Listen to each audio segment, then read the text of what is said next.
नमस्ते। थर्ड आई में आपका स्वागत है। जो उचित समझो वो करो। ये 5 शब्दों ने हिंदुस्तान के जो नेतृत्व है, इस समय जो हमारी जो सरकार है, उसकी नीयत, उसकी बुद्धि कौशल और उसका निर्णय लेने की क्षमता, कई चीजों को समेटता है ये। जो उचित समझो वो करो। मोदी जी ने ये निर्णय नहीं लिया, क्योंकि जिस दिन मौका लगा उस दिन मोदी जी के ऊपर जब बात आई कि देश की सीमा की सुरक्षा के लिए क्या निर्णय लिया जाए, तो मोदी जी उसमें से किनारा कर लिए और सीधे सीधे कहा जो उचित समझो वो करो। मैं बात कर रहा हूं जनरल नरवाने की उस किताब का, जिसमें उसमें सिलसिलेवार ये जिक्र किया है कि कैसे मोदी जी, जब थ्रेट हमारे ऊपर था, चीनी टैंक और चीनी सेना हमारे ऊपर चली आ रही थी भारत की सीमा में, उस समय उनके बार बार झकझोरने के बाद भी, बार बार उनको नींद से जगाने की कोशिश करने के बाद भी मोदी जी निर्णय नहीं लिए थे। एक बात यह है जिस पे मैं आपके साथ चर्चा करूंगा, और दूसरा है जो जो बीजेपी के लोग कह रहे हैं कि राहुल गांधी और विपक्ष ने ये प्रश्न उठाकर देश की सेना का अपमान किया है। मैं दोनों प्रश्नों पे आपके साथ चर्चा करूंगा। पहला ये है जो जो ज्यादा इंपॉर्टेंट है कि मोदी जी ने निर्णय नहीं लिया था। मैं उसको रिपीट नहीं कर रहा हूं, कई बार रिपीट हो चुका है कि जनरल नरवाने की किताब में लिखा है कि कैसे जनरल जोशी को ने जब पता लगा कि चीनी फौजें और टैंक 31 अगस्त 2020 में भारत के लद्दाख वाली सीमा में, जो कैलाश हिल जिसको हमने जल्दी ही कैप्चर किया था कुछ घंटे पहले, उस पर चढ़ाई कर रही है, तो बार बार फोन करने के बाद भी मोदी जी निर्णय नहीं लिए। और ये बात और किसी ने नहीं, ये बात राजनाथ सिंह साहब ने खुद कही है कि मोदी जी का ये विचार है। अब जरा ये समझ लीजिए कि अब देश में इस तरह का संकट आता है, जब देश में वॉर जैसी स्थिति होती है, तो प्रोसीजर क्या है? क्योंकि हमारा देश को चलाने वाला कोई फौज के जनरल साहब नहीं है या फौज के कोई अधिकारी नहीं है। हमारा देश लोकतांत्रिक है। हम एक सरकार चुनते हैं, उस सरकार का ये दायित्व होता है कि जब भाई ऐसी कोई बात आए तो वो अपना एक निर्णय ले, और उसके लिए एक प्रोसीजर बने हुए हैं। प्रोसीजर क्या है? सीसीएस है, कैबिनेट कमेटी ऑन सिक्योरिटी। ये कैबिनेट कमेटी ऑन सिक्योरिटी में इसको चेयर प्रधानमंत्री करते हैं, मानी हुई बात है। और इसके मेंबर जो होते हैं वो रक्षा मंत्री, गृह मंत्री, वित्त मंत्री और फॉरेन अफेयर्स, विदेश मंत्री, विदेशी मामलों के मंत्री। ये चारों का समावेश भी समझ लीजिए कि क्यों जरूरी है। रक्षा मंत्री का तो है ही, उसमें कोई सोचने की बात ही नहीं है, क्योंकि भैया वो रक्षा मंत्री है। गृह मंत्री का इसलिए कि बहुत सा, अगर आप युद्ध की स्थिति में आते हैं तो बहुत सी चीजें आपको भारत के अंदर कुछ निर्णयों की जरूरत होती है, तो वो अपने पर्सपेक्टिव से देखते हैं कि कहां कहां क्या क्या है। उस समय कोविड चल रहा था, तो ये गृह मंत्री उसकी बहुत सी चीजें कि इसके रिपरकशंस क्या होंगे, अगर ब्लैकआउट होगा या कुछ बिजली कटौती होगी या सेना का मूवमेंट होगा तो कैसे किया जाएगा। फिर वित्त मंत्री, इससे एक्स्ट्रा एक्सपेंडिचर क्या आएगा, कहां का पैसा काटना होगा, कहां का पैसा बढ़ाना होगा, कैसे एलोकेशन करना होगा, ये वित्त मंत्री का काम है। और सबसे इंपॉर्टेंट विदेश मंत्रालय, जो हमारे फॉरेन अफेयर्स मिनिस्टर, वो इसलिए कि ये जब युद्ध होगा तो हम बाकी देश के साथ हम कैसा व्यवहार होगा, उनका रिएक्शन क्या होगा। मैं आपको याद इसलिए दिला दूं क्योंकि ये याद रखना जरूरी है। दो चीजें याद रखिएगा कि 1971 की जो हमारी सबसे डिसाइसिव लड़ाई थी, जिसमें हमने पाकिस्तान के 2 टुकड़े करके, जहां पे एक जगह वो मतलब हत्या कर रहा था, बिल्कुल जेनोसाइड, आदमी को मार रहा था, हमने एक बांग्लादेश जैसे राष्ट्र को बनाया था। लेकिन युद्ध तो मतलब वहां पे ये सब शुरू तो हो गया था मार्च में।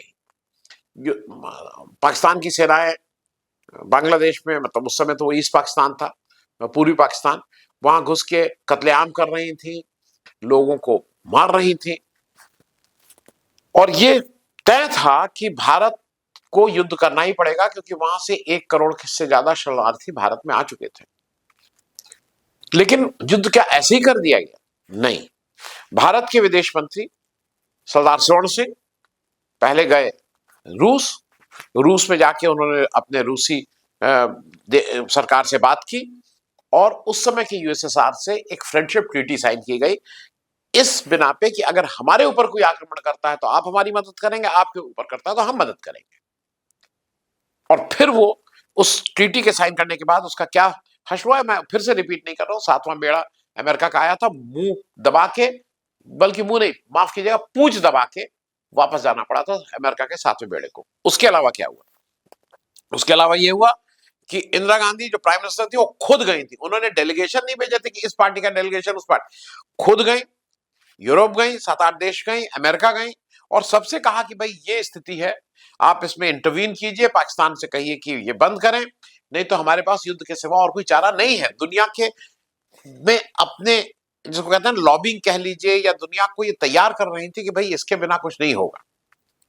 यूरोप के सब प्रमुख देशों में गई। एक और ध्यान रखिएगा, सिर्फ यही नहीं किया, उस समय 1971 में भारत के जो सबसे प्रतिष्ठित, सबसे रिस्पेक्टेड, जो उस समय के लीडर थे, जो पॉलिटिक्स में नहीं थे,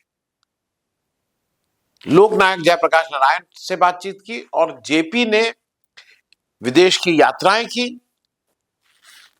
सितंबर महीने में, अगर मैं गलत नहीं, सितंबर में या नवंबर, वो मैं मुझे सितंबर या अक्टूबर महीने 1971 में 60 से ज्यादा देशों के प्रतिनिधियों को बुलाया, उसमें ब्रिटिश सरकार के संसद सदस्य, और बात बताई कि भाई कैसे जरूरी है, इसको रोकिए जो पाकिस्तान कर रहा है, माहौल बनाया।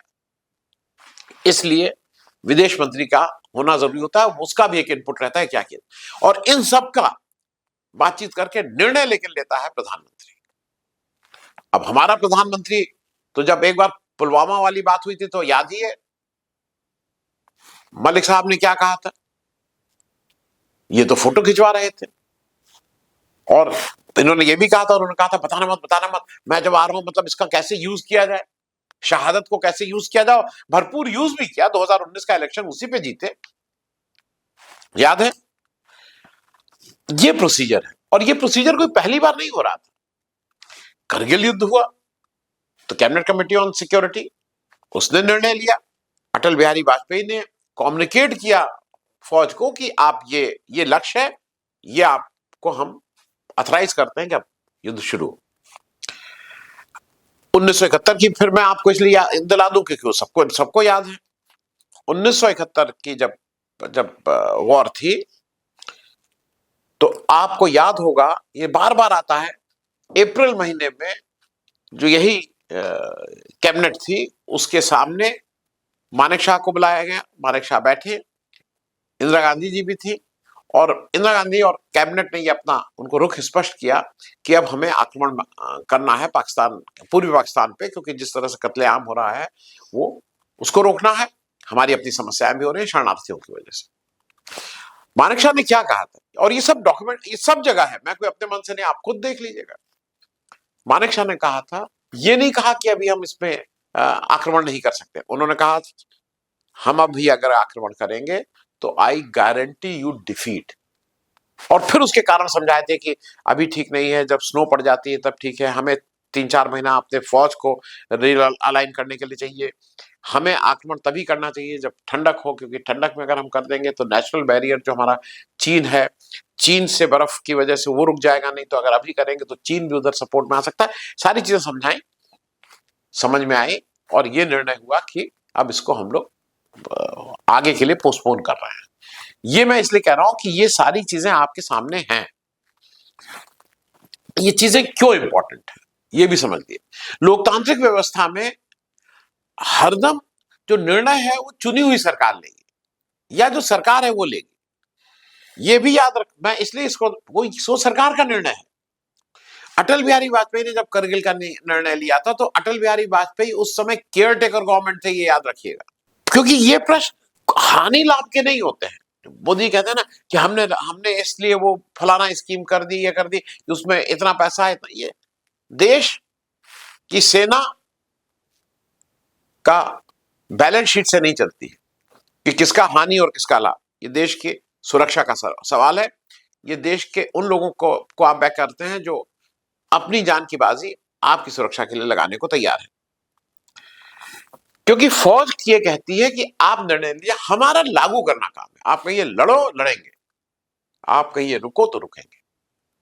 हम ये नहीं करेंगे कि क्या है अपने जो समझ में जो उचित समझो वो करो, नहीं।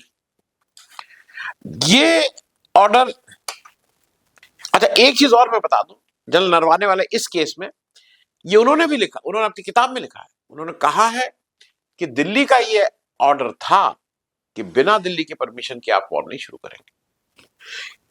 ये समझना जरूरी था। मैं एक चीज जनरल नरवाने की भी जरा आपको बता दूं, और वो जनरल नरवाने की चीज इसलिए बताना है जरूरी है। ये कौन है? A very decorated officer. इनके पिता फौज में एयरफोर्स ऑफिसर, 1980 में फौज ज्वाइन किए। A very decorated officer, a very dedicated officer. इन्होंने क्या किया? इन्होंने अपने मेमोयर लिखे हैं। मेमोयर लिख के इन्होंने पब्लिशर को दिया है। पब्लिशर ने, क्योंकि ये पब्लिशर का काम है, जनरल नरवाने का काम नहीं है, ये भी ध्यान रखिएगा। पब्लिशर ने मिनिस्ट्री ऑफ डिफेंस में भेजा है कि इसको वो जो एक रूटीन प्रोसीजर होता है, 1 साल से ज्यादा हो गया है, मिनिस्ट्री ऑफ डिफेंस उस पर कोई निर्णय नहीं ले रही, कोई निर्णय, ना हाँ ना ना। ये एक इंपॉर्टेंट चीज है जो समझने के लिए आपको मैंने कहा, आगे मैं इस पे बात करूंगा। एक चीज और समझ लीजिए, पाक बॉर्डर और चाइना बॉर्डर का, पाकिस्तान बॉर्डर पे हमारे यहां ये छूट है कि अगर उधर से कोई आ रहा है, गोली आ रही है, तो हम गोली चला सकते हैं। लेकिन चीन बॉर्डर में ये नहीं है। आपको कैबिनेट कमेटी ऑन वो या जो केंद्र की सरकार है वो कहेगी कि अब युद्ध शुरू, अब गोली चलाओ, ये काम नहीं किया गया था। क्योंकि इस पे बार बार ये कहा जाता है कि हमने फ्री हैंड दे दिया। ये झूठ है, ये बेईमानी है, ये मक्कारी है। और ये मैं इसको झूठ, बेईमानी और मक्कारी इसलिए कह रहा हूं कि आप खुद ऑन रिकॉर्ड ये कहते हुए कि जब पुलवामा वाली बात हुई थी तब आपने, याद है ना मोदी जी, आपने कहा था कि वहां रडार था और बादल आ गए थे तो रडार काम नहीं करेगा, तो मैंने सेना से कहा कि अब हमला। आप इतनी क्लोज मॉनिटरिंग करते हैं और यहां पे आप कह रहे हैं कि जो उचित समझो वो करो। एंड फ्री हैंड ये नहीं है, वो तो स्ट्रेटेजी सेना अपने आप तैयार करेगी। 2 आदमी जाएंगे, 4 आदमी जाएंगे, आर्टिलरी बैकअप करेगी कि टैंक आगे चलेगा कि क्या करेगा, ये उसका काम है। पर निर्णय आपको लेना है, कमांड आपको देनी है इस देश के बिहाफ पे कि अब युद्ध शुरू होगा। अब दूसरी बात कर लिया जाए, राहुल गांधी और विपक्ष जो आप कह रहे हैं, बीजेपी कह रही है कि देश की सेना का अपमान किया। क्योंकि देश की सेना का अपमान किसने किया, जरा आप बताइए। सरकार का क्या काम? सरकार का काम यह है कि अगर कोई हमारे सीमा पे आक्रमण करे तो हम उसका मुंह तोड़ जवाब दें। और यह निर्णय सरकार लेगी और सेना से कहेगी कि इसका मुंह तोड़ जवाब दो, अब हम इसको नहीं सहेंगे। वो काम आपने नहीं किया। विपक्ष का क्या काम है? विपक्ष का काम है कि अगर इस तरह की कोई बात पास पे हुई हो तो उसको देश के सामने लाएं, उसको सरकार को घेरें और सरकार से पूछें कि आपने निर्णय क्यों नहीं लिया था। क्या कोई आपका व्यक्तिगत इंटरेस्ट था? क्या कोई व्यापारिक इंटरेस्ट था? क्यों ये आपने निर्णय नहीं लिया था? ये समझना जरूरी है। देखिए, ये क्या है कि ये कोई सेना पर सवाल नहीं है, ये कोई ऑफिसर पर सवाल नहीं है। पहलगाम, मैं इसलिए याद दिला दूं, अगर यही विपक्ष और यही राहुल गांधी, जब पहलगाम आपने किया, ऑपरेशन सिंदूर किया, तो एक स्वर में सबने कहा था कि वी आर विथ यू। हालांकि वो अब बिल्कुल प्रूफ हो रहा है कि it was a wrong thing to do. Operation Sindoor करके आपने पाकिस्तान की तो लॉटरी खोल दी है। फायदा केवल पाकिस्तान को हुआ है, आपका नुकसान ही नुकसान हुआ है। ट्रेड डील हो रही है ना, 18% इंटरेस्ट, अब 18% टैक्स आपके माल पे लगेगा और आपको 0 टैक्स पे माल लेना है। ये हुआ है ना। तो ऑपरेशन सिंदूर का फायदा किसको हुआ ये मत समझाइए। लेकिन उस समय भी विपक्ष और राहुल गांधी ने कहा था कि नहीं, हम इसमें आपके साथ पूरी तरह से। लेकिन जरा एक चीज, चूंकि बात उठी है तो जरा याद भी कर लिया जाए। आपकी पार्टी, आपके पुरोधा, आपके नेताओं ने क्या किया था, यह भी जरा एक बार याद कर लीजिए। इतिहास है। आपके सबसे बड़े युग पुरुष अटल बिहारी वाजपेयी है ना, जिनका नाम लेते कोई नहीं थकता है। इधर के भी कुछ लोग बताते हैं कि नहीं नहीं बड़े अच्छे आदमी थे। अटल बिहारी वाजपेयी 1962 का जब युद्ध शुरू हुआ 20 अक्टूबर को, तो इन्होंने नेहरू के ऊपर दबाव बनाया कि सत्र बुलाइए, सत्र बुलाइए। युद्ध हो रहा है तो सत्र क्यों बुलाइए? नेहरू तो लोकतांत्रिक आदमी थे। ठीक है भाई, ऑपोजिशन कह रहा है सत्र बुलाइए, तो सत्र बुला लिया नेहरू ने। अब आपने क्या किया था, लगातार पार्लियामेंट में लगातार ये सारी प्रोसीजर है, सेना पर सवाल उठाए थे, स्ट्रेटेजी पे सवाल उठाए थे, और सारे वो काम किए थे जिससे मनोबल गिरता। किए थे कि नहीं किए थे? याद रखिएगा, आपके पार्टी के सबसे पुरोधा के अगुवाई में क्या आपने किया, अचीवमेंट क्या था? इस देश के रक्षा मंत्री का युद्ध के बीच में आपने इस्तीफा लिया, पीके मेनन का। याद है कि नहीं है सब? और अब बता रहे हैं कि आपने अपमान किया था। अपमान आपने किया था, आपकी पार्टी ने किया था, आपके पुरखों ने किया था। और याद रखिए एक चीज और, ये जानना जरूरी है देश को, इस देश में केवल एक बार भारत के आर्मी के जो जनरल साहब होते हैं, चीफ ऑफ स्टाफ, एक बार इस्तीफा दिया गया है, और वो इस्तीफा आपके दबाव में, आपके विपक्ष जो उस समय था उसके दबाव में, जो जनरल प्राणनाथ थापर थे, रेगुलर जनरल भारतीय आर्मी के, और डेकोरेटेड ऑफिसर, बेहतरीन अफसर, जिनका पास रिकॉर्ड बेहतरीन था, उससे आप लोगों ने इस्तीफा ले लिया था सरकार के ऊपर दबाव बना के। 19 नवंबर 1962 में जनरल थापर से इस्तीफा दे, प्रेशर इतना बनाया था कि उनको इस्तीफा देना पड़ा था। युद्ध विराम तो 21 नवंबर को हुआ था, युद्ध के बीच में आप लोगों ने इस्तीफा लिया था। The only general in Indian army who has to resign. और आप बात कर रहे हैं, अपमान करते हैं, आप बात कर रहे हैं कि मनोबल गिरा रहे हैं। ये शर्म नहीं आ रही है आपको ये कहते हुए? अतीत में भी झांक लीजिएगा। और एक चीज और याद रखिए, वो बैलेंसिंग आती थी उस समय के नेतृत्व को, वहां से अगर हटाया गया था आपके दबाव में, तो उन्हीं जनरल थापर को फिर अफगानिस्तान का राजदूत बना के भेजा गया था, क्योंकि यह था कि भाई इतना प्रेशर यहां था, लेकिन उनको कहीं ना कहीं राजदूत बना के भेजा गया था। अब मैं जरा एक अंतिम बात कर लूं, ये किताब क्यों नहीं पब्लिश हुई?